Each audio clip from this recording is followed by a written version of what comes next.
Shoutout guys! Another tutorial, another song. So mula kay Maki ulit. Meron tayong tutorial, isang kanta niya no, sa Ana ata ang title nun.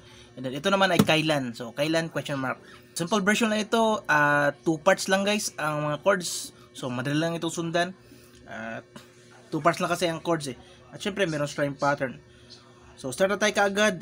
First part, intro, verses, pati chorus. Ito na rin ang chords. Pati rin ata sa yung may maglilid o solo. Ito, first part, ito mga chords. A, simple A. At second chord ay C sharp minor, 4th fret, 4th fret. And then third chord ay sa 4th fret niya, gaya ng B minor, C sharp minor, and then D. And then last chord ay isang D minor.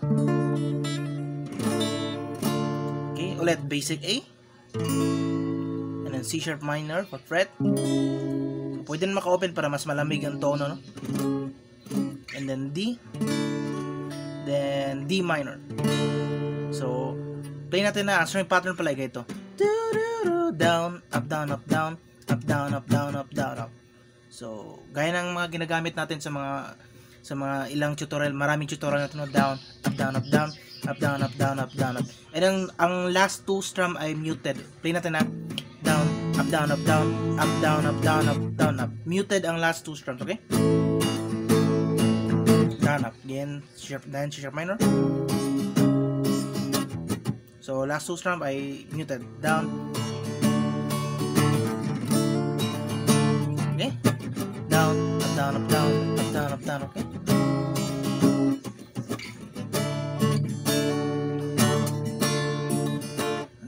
Verse, ito mga chords sa intro verse ha.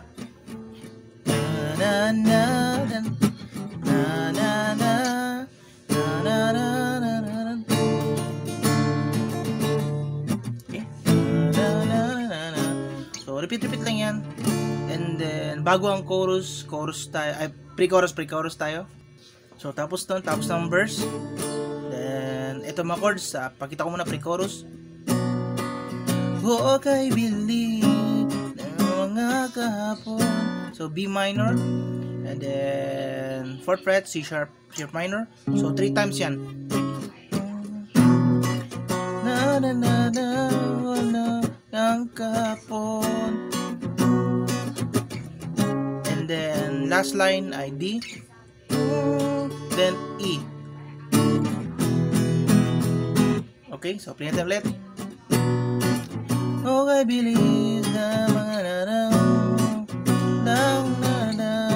sa mga kapon. Then last line, D at E.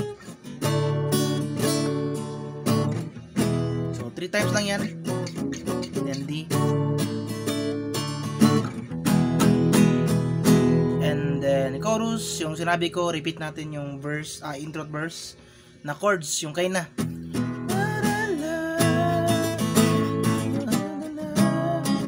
Okay, so repeat lang. So 4 times at o 6 times. Basta repeat lang yun, no? So, gaya ng sinabi ko, pare-pare lang chords sa ginamit sa intro verses, yung may magsusolo, at pati rin itong chorus. So mag-iiba lang itong pre-chorus. So, ito lang. So repeat lang yan. Gaya na sinabi natin, 2 parts lang. First part, intro, verses, choruses, solo. And second part, itong bago ang chorus, 3 times. O yan na lahat guys. Kayo na ba lang mag-timing nga? Madali lang naman i-play, madali lang sundan. Basic chords ang ginamit natin. Ang medyo mahirap lang ito, no? B minor, C sharp minor. So, kayo na bala ulit. Timing nyo lang sa MP3, no? Dito man tutorial natin, no? See you sa mga next na uploads. Bye bye guys.